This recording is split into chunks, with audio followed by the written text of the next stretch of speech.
Yérim wax nga bëggee xam nga Yérim li mu wax yëpp gars yi wax nañ ko ba bind. xëy na daf ko li ñuy wax yëpp ci ay réformes.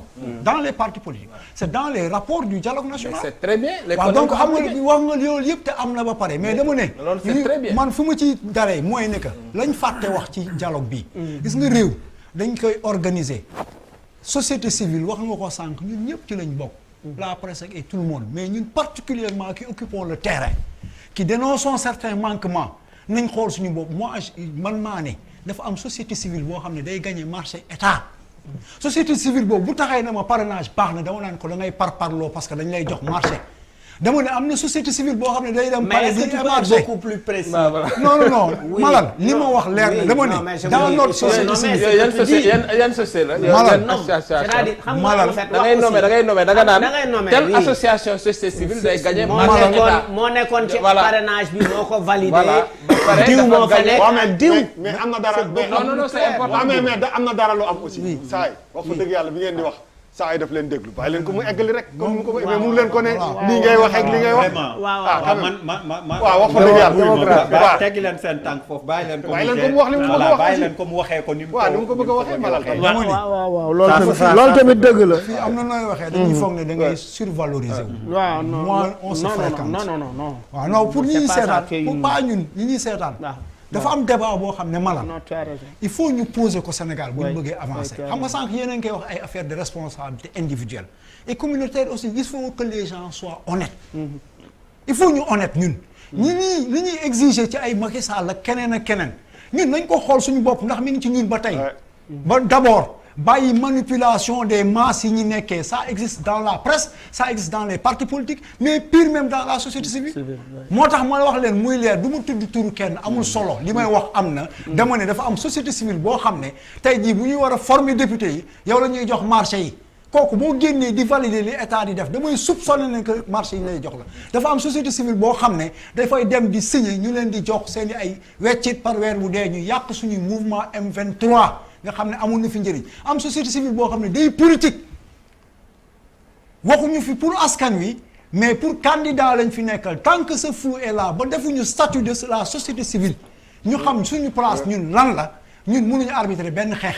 ok foofu laay wax. d'accord ok léegi société civile dafa am solo ci démocratie. li ngay wax ci société civile man doon naa ci gën a kontaan. fekkoon ne da nga àgg ba mu sës parce que corps de métier yëpp am na ay problème mais encore une fois man je pense que démocratie Sénégal fi ñu toll société civile daf ci am doole am ci solo donc pour man renforcer ko moo gën affaiblir ko sama gis-gis affaiblir mu waaw parce que dafa am question yoo xam ne xam nga des questions de démocratie dans tous les pays du monde pouvoir du ko avancer opposition du ko avancer parce que pouvoir ak opposition yëpp dañoo nekk ci position par parloo ku nekk da nga am say intérêt dans tous les pays du monde ñaar rek mooy avancer la démocratie société civile wala opinion publique c'est tout opinion publique ci la ñëpp nekk les intellectuels les penseurs la presse et cetera société civile force citoyenne la boo xam ni dañ ko fi teg comme étant une sentinelle de la démocratie donc te jàpp naa ni société civile Sénégal xëy na peut-être li ngay wax am na ci mais gëm naa ne am na ci ñoo xam ne am nañ lu ñu gëm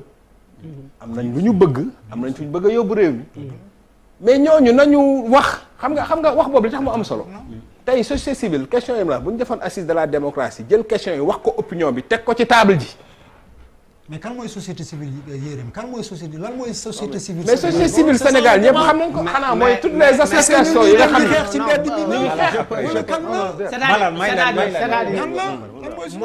là où je ne suis pas d'accord avec Abdourahmane c'est quand même on ne peut pas fii biir Sénégal ne société civile nekkul di def liggéey bu am solo. on ne peut pas le dire mais on ne peut pas c'est-à-dire. waxuma ko nag presque c'est ce débat bi day la non dama ne. c'est-à-dire quel est le statut de la société civile. non attends xam nga en fait. débat est clair. ba ci biir waxuma liggéey ñu. ba ci biir Pastef boo xamante ne tey on peut dire que c'est l'opposition radicale.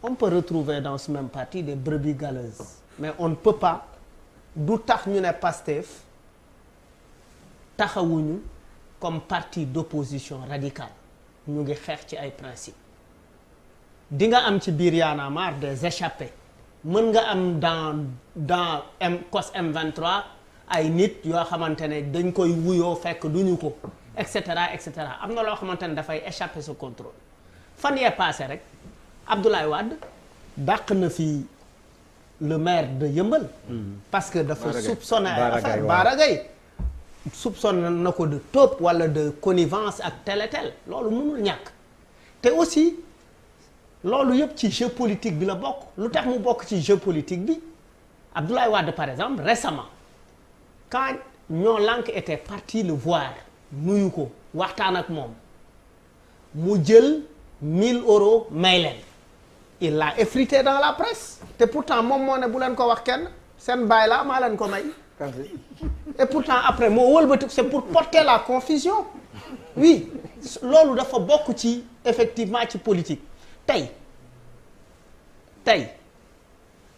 on peut mun nañu waxal lu ne société civile Sénégal mais sur bëri na ay combats yu ñu taxaw sur le pétrole les gens se sont mobilisés il y a une forte mobilisation sur yoon a ngi jeng on dit pas la même chose. non mais revenons quand même non ci loolu laay delluwaat maintenant bu Yérim di wax ni effectivement le débat doit être posé d'accord naa ko oui mais avec quel interlocuteur parce que interlocuteur bi ñu am en face muy Macky Sall ban considération effectivement la am ci société ci les revendications les revendications de cette société civile parce que effectivement li muy jéem depuis qu'il est là depuis qu'il est au pouvoir les manifestations autorisées à la société civile sur des questions nationales sur des questions d'intérêt national bëriwul la parce que tout simplement jàpp na ni si les gens se mobilisent effectivement c'est contre lui alors que c'est pour le pays pour man li ngay wax dafa am solo mais la presse d'abord en premier c'est-à-dire la presse doit également contribuer à alimenter la réflexion de la société civile les combats et les revendications de la société civile mais cette même presse elle est absente dans le débat. une question une question Abdourahmane rapidement rek xam nga keroog bi ñuy dem dialogue national il y a des organisations qui ont été identifiées comme pouvoir ou pro-pouvoir opposition ou pro-opposition quand on parle de la société civile c'est dispersé waaw wala déet on l'a constaté xaaral rek ma ñëw dama ni je waxuma ne société civile amu fi place quand on parle du débat sur le pétrole en 2016 ou 2017 première réunion yi ñuy def man maa doon yor communication bi Fadel Barro mi ngi foon Ousmane Sonko Abdoul Mbaye Malick Gakou ak ñoom Demba Sey dégg yooyu pour te dire que ne d'accord naa malal depuis très longtemps on parle des combats on est dans la rue di xeex ak tout ça mais à un moment donné déglu leen li ma wax dama ne s'il s'agit de faire les choses sérieusement il faut être intransigeant. C'est bon. May naa la digression bi mais bon non c'est pas le débat c'était pas quand même société civile je sais que c'est ta préoccupation faut nga bokk malal s'il vous plaît yéen ñaar ñi ñëpp il faut ñu wax ñu lan kan mooy société civile waaw d'accord mais xoolal je t'invite une autre fois on a débat c'est une réalité aussi oui on a débat une prochaine fois c'est promis on revient alors levée de fonds Pape Djibril Fall yalwaanu Pastef bi mais tu peux pas le dire comme ça. non depuis sànq nee naa je suis pas d'accord xam nga tax je suis pas d'accord. oui ma parce que du yalwaan. xam nga malal déglu ma c'est des militants qui contribuent pour. malal non yalwaan c'est une pitance. nee na xam nga koy waxee ci wolof. déedéet non seulement loolu mais wuy ma wax naa la que c'est pour les aider. entre guillemets aider même je vais mettre. parce que on est en face de supposés faibles face aux forts. ñu am seen 125 millions. et jusque là c'est relatif. hein jusque là c'est très relatif. donc finalement le fort finalement même le. moo tax man la entre guillemets. malal je mets des guillemets. rien n'est au premier degré malal ne prend rien au premier degré. alors man li ma bëgg a njëkk a wax. c'est pour qu'on les laisse faire mon frère. li gën a doy waar ci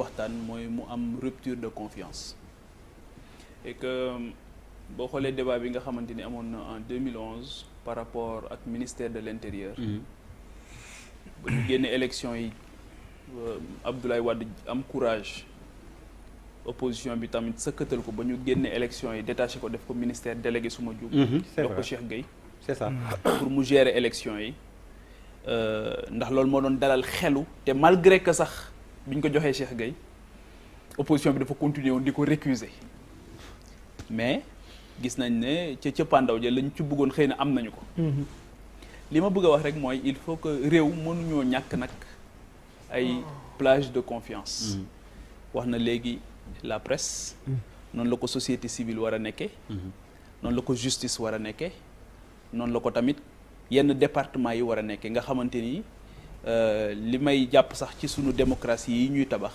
dama jàpp ne lu ci ëpp ne Abdou Diouf defoon la ñuy def lañ war a def mooy jox ko une personnalité indépendante et neutre ba nga xamante ni suy àddoo ñii seen xel da ciy dal ñii seen xel dal ci te boo xoolee ki nga xamante ni moom moo occupé actuellement le ministère de l'intérieur dafa am passé bu xaw a lourd ci gis-gis ci at yi ñu jóge nii dans des dossiers extrêmement brûlants et chauds mooy l'affaire Karim Wade ak l'affaire Khalifa Sall ñu gis taxawaay bi nga xamante ni amoon na ko ci. Je ne suis pas en train de dire que daf cee def des choses orthodoxes ou pas orthodoxes le débat ne se situe pas à ce niveau loolu mën nañ ci débattre waaye li ma jàpp rek mooy gis nañu ko mu nekk ci combat bi ci niveau boo xamante ni pour Khalifa Sall en tant que pour Karim Wade en tant que substitut du procureur bi nekkoon CREI Alioune Ndao ak pour Khalifa Sall en tant que agent judiciaire de l'État loolu c'est un fait donc encore une fois ki wax fan la waxee ak fan la bokk loolu c'est extrêmement important moo tax il faut que le profilage à ce niveau-là dafay am solo surtout par rapport ak échéance yi nga xamante ni foofu la ñu jëm leneen li mooy par rapport à la réflexion sur les réformes man li ma gëm mooy les politiciens de ce pays-là ont décidé de ne pas aller en profondeur sur certaines réformes sa waaye loo fi mën di wax ils ont déjà réfléchi sur ça boo jëlee les assises nationales laboratoire bu am solo la woon